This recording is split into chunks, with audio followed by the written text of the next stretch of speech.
Hello everyone, Charles Watts here, the Arsenal correspondent at Goal, joining you the morning after the night before Arsenal losing 2-1 at Wolves last night in a game that finished, what time are we now? 9 o'clock Wednesday morning, finished over 12 hours ago, and I'm still as angry as I was at full time, to be honest. Now, woke up potentially even feeling even angrier, I think, probably because I had about 3 hours sleep. But just such a frustrating night for Arsenal, one that for 45 minutes was going absolutely perfectly. They were brilliant. They played their best football of the season, looked like a proper team. And then the officials absolutely robbed them, in my opinion, their chance of victory. I mean, I've wrote a piece about it. It's on Goal at the moment. I'll drop it in the links below, just kind of explaining my feelings. It was a piece I wrote on the whistle last night, basically. Just VAR, I can understand. Look, I'm not going to run through the whole incident because you've all seen it. You all know exactly what happened. And I can kind of understand that the penalty was given. But to send David Luiz off last night, I just do not understand it. How can you possibly get sent off for not even trying to make a challenge, for running, basically? Because that's all he was doing. He was running, he was tracking back. Yes, he'd been caught out of position. It was his error in the first place. He got sucked out of position when he shouldn't have done as well, because the half-time whistle was about to go. And the ball broke for Wolves. Opponent slipped the ball through to Jose, and he was in. He exploited the space that Luiz had left behind. But Luiz was tracking him back, as he had to do, because what happens if, say, Leno makes a save and the ball starts bouncing towards the line? The defender has to run back to try and clear it off the line. So he has to track him back.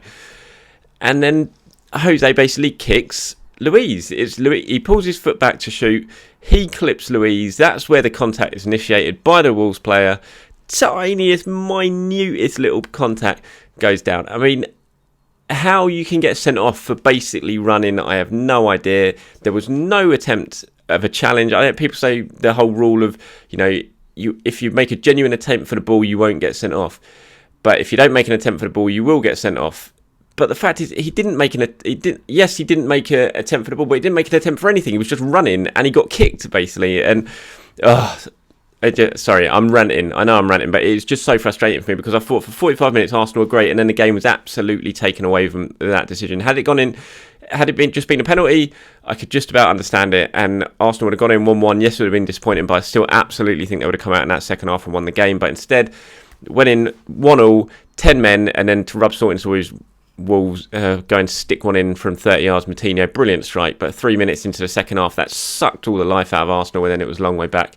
Leno gets himself sent off stupidly, totally, just completely, I don't know what was going through his head. He just misjudged the bounce. Handball, he got sent off, 9 men. Obviously, you're not coming back from that. And it's just frustrating to me. It's just VAR again, because, like I said, I can kind of understand in real time when I was watching it and up in the stands when it happened. I could understand the referee sending Luiz off. I thought the second it happened, I thought, he's going to go here. It's going to be a red card.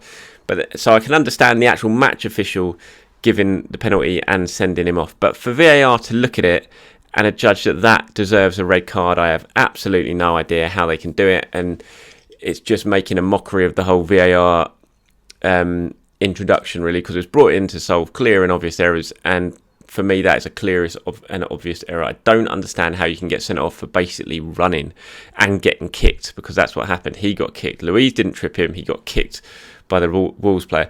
Mikel Arteta, understandably, absolutely fuming afterwards. He said, look, if it was a big decision, if they can justify they got my right, I'll get it right, I will put my hands up and apologise. But the only thing I'm seeing is that I'm sitting here and I cannot see any contact, and that's really, really frustrating, because it was a big moment in the game. He was asked if Luiz's sort of reputation preceded itself, and that's why he got sent off, because it was Luiz. So I don't want to think that. I'm sure they made the decision based on something they're seeing. Unfortunately, I'm sitting here expecting to see something, and I'm not seeing anything. So he was understandably annoyed, and it's just frustrating for Arsenal, because, like I said, that first 45 minutes, they were fantastic. They really did look like a proper football team. It was exciting to watch. I already had my tweet for half-time ready. I'd already written it out. 1-0 Arsenal, half-time. Fantastic. Best 45 minutes of the season from Arsenal. Really exciting times. They're looking like it's all coming together, and then bang, within a second, it all goes. Why? I'm not actually sure. I didn't actually see what the exact clock was when Luiz went down. But I mean, there was only 2 minutes of stoppage time, and it felt like a hell of a lot longer than 2 minutes. I was expecting the half-time whistle to go when Bernd Leno put the goal kick up towards the halfway line. It didn't. And yes, I have to, Luiz's mistake. Luiz got sucked out of position when he shouldn't have done. He should have stayed where he is, especially that close to half-time. But instead, he went hunting for the ball, left the gap, and that's how Wolves broke through and eventually led to the penalty. So he certainly made a mistake, Luiz. I'm not defending him from that and absolving him of any blame, but to send him off for that incident, I'll never understand it. I didn't then, I don't now, and I've seen the replay about 50 times, and I still will not understand how that decision was made. In terms of will Arsenal appeal the David Luiz red card, Mikel Arteta said he said, on my understanding here right now, I would say yes, let's go straight away because I think we have a big chance, but I don't know. I'll speak to legal and the club and make the best decision of what to do. So Arsenal will decide on that. They probably already have decided on that. I haven't heard yet if they're planning to appeal. I certainly suspect they will. I can't imagine they're not going to appeal that one because they absolutely have every right to feel hard done by. Luiz clearly feels very hard done by. We've seen his post on Instagram saying just unbelievable. A lot of the Arsenal players were absolutely fuming as well, understandably. So I fully expect them to appeal on that. On Leno's red card, Mikel Arteta said, I imagine he's made the decision in a split second. He needs to make the action. He reacted naturally to try and stop the ball. There's nothing they can do. I kind of agree with him. He just got it wrong. He misjudged the bounce.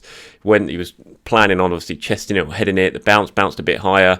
Suddenly he was caught in no man's land, and it was just that sort of natural reaction, panic, to handball it, and he sent off. There's certainly no complaints for that one. He got caught out, and now it'll be interesting to see who plays in goal at Villa Park on Saturday. I just want to talk a little bit about that first half performance though for Arsenal, because just take away the red card, the controversy and all that, there was some really, really great signs in that first half. I thought the confidence running through the players, the way they started the game. I mean, they should have been out of sight. That's another thing that you can certainly blame Arsenal for. They should have put the game to bed before the red card, because they absolutely tore into Wolves. They were fantastic. Saka had Kilman on toast, hit the post inside 35 seconds, had another one saved, then scored a fabulous goal that was ruled out by VAR. Pepe hit the bar, then Pepe scored his goal, which was absolutely brilliant goal from Pepe, 3 and 4 in the Premier League for him now. Played so well last night. The goal, not just the quality of the goal and the individualness of the strike, but winning the ball back himself. He did that all night last night while he was on the pitch. Showed great willingness to track back, to win the ball back, and he just looked fantastic, Nicolas Pepe, for me. And that's a really, really positive sign for Arsenal, because he was certainly struggling for a little bit of confidence not too long ago, but now he looks like he's really finding his form again. Playing on the left-hand side as well seems to have freed him up. I mean, the goal was with his right foot yesterday, which made it even better, because we all know it's not the strongest part of his game is in his right foot. So that was great. Like I said, Saka back in the team like he'd never been away. Just brilliant. Thomas Partey was fantastic in the first half. Granit Xhaka continues to be in great form. So there were so many positives to take. Cedric Suarez as well, I thought was really, really good up against Traoré over on the left-hand side. There were so many positives to take for last night. And if they'd just gone into half-time with that lead, with 11 men, I'm utterly convinced they'd have walked away 2-3, 4-0 winners from that game, because they were so clearly superior to Wolves. And then that decision absolutely changed everything, and Arsenal ended up losing for the first time in the league in 2021. I just hope it doesn't kill the momentum that they've built up. I don't think it will, because of the nature of that first half performance. I think they will take the positives from it, and hopefully they'll take the feeling of frustration and anger, and they'll sort of use that to push them on again against Aston Villa. I mean, I asked Mikel afterwards, so obviously you're disappointed, but can you take something from that first half performance and how well you played? He said absolutely, and to play 3 days after the game we played against United, and how demanding it was mentally and physically, the way we started the game straight away, the way the boys trained in the second half, they came out and wanted to play the game with 10 men, and that was the spirit of the dressing room. In 9 players, I saw players pushing to chase the goalkeeper. It's incredible. I'm so proud of them. It's a shame we can't leave the ground with 3 points. So he's taking the positives there of what he saw from performance, not just in the first half, but in terms of the second half as well. And even when they were down to 9 men, how the players were chasing. And fair play to them, they were. They never really looked like scoring unless something was going to happen from a set piece. There was one little moment right towards the end when I think it was Saka got in down the right, cut the ball back, Aubameyang had a shot and it was blocked. It was the only real sort of moment where you thought they had a slight chance, but the fact they stayed in the game with 9 men, they deserve an awful lot of credit for that, I think, because they could have easily folded and ended up losing that game 3-4, 5-1 in the end. Just look at what happened at Southampton over at Manchester United. In terms of Arteta, I do think he made a couple of mistakes for me in that game. I think the substitutions didn't work really. I was very surprised that he took Lacazette off. I think he was clearly trying to go with a pacey, counter-attacking team in the second half after the sending off. I was surprised to see Gabriel come on for Laka. I thought he'd probably come on for Smith Rowe. That was what we were discussing at half-time between myself and a few of my colleagues up in the press box.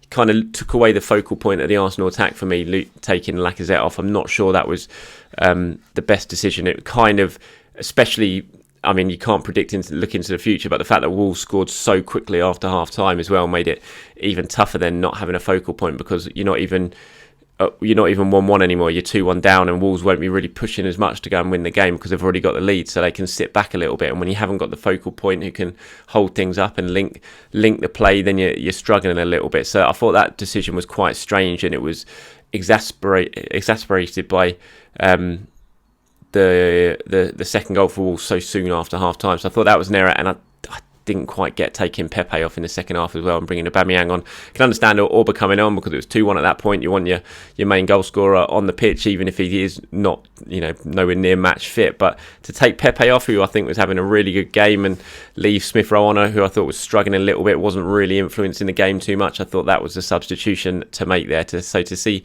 Pepe go off, I have to admit, it did surprise me a little bit, and I think those were the two sort of mistakes that Mikel made there, and it potentially sort of had a bit of an impact on the second half performance. But look, it's incredibly difficult to play so well and then suddenly have that massive low going in at half time, to not just be having your lead taken out but being down to 10 men, and then to come out in the second half and 3 minutes later they stick one in the top corner from 30 yards.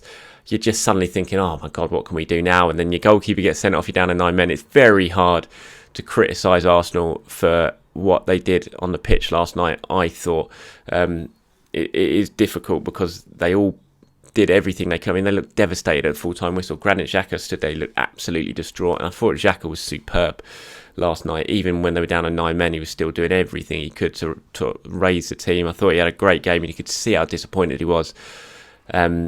Saka just stood there, hands on hips for ages after full time. He just couldn't believe it. They put everything into it. So, I'm the first to criticise Arsenal when they don't play very well, and they deserve criticising. But for me, I don't think they deserve criticising too much last night. A couple of little things from the manager, perhaps, in terms of substitutions that I said, but all the players on the pitch, bar Leno's mad little moment when he got himself sent off, I thought they all did their job, they all stuck to it, they all worked as hard as they possibly could. But in the end, the game was taken away from them by one terrible, terrible decision, in my view.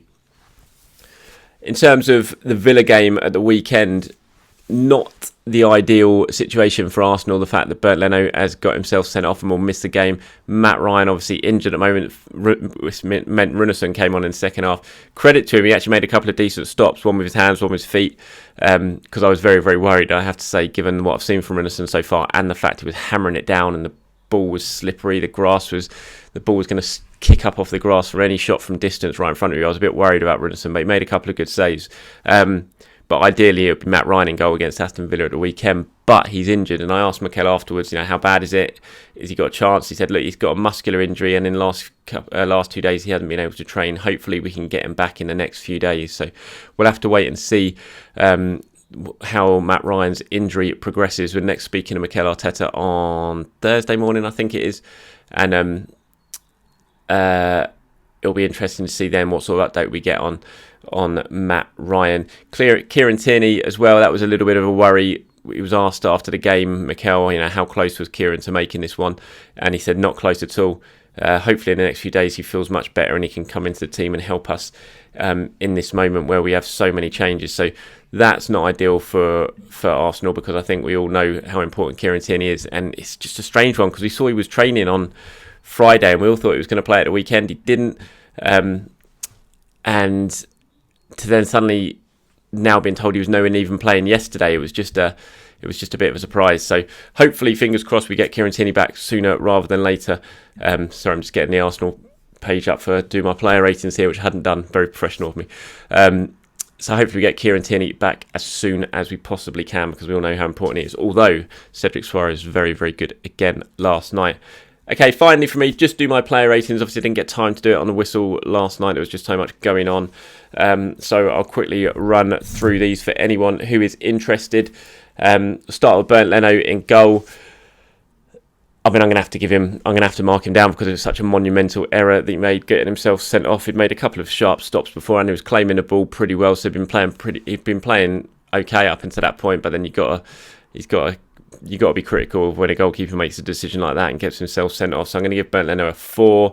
Hector Bellerin, I thought was slightly disappointing. He got in some really good positions in the first half, but his delivery, his final ball, his end product in and around the final third was poor, let him down on a fair few occasions. So I'm going to give Bellerin a 5. Holding, I thought, played very well. I'm going to give Holding a 7. Luiz, I thought, was playing well until the red card.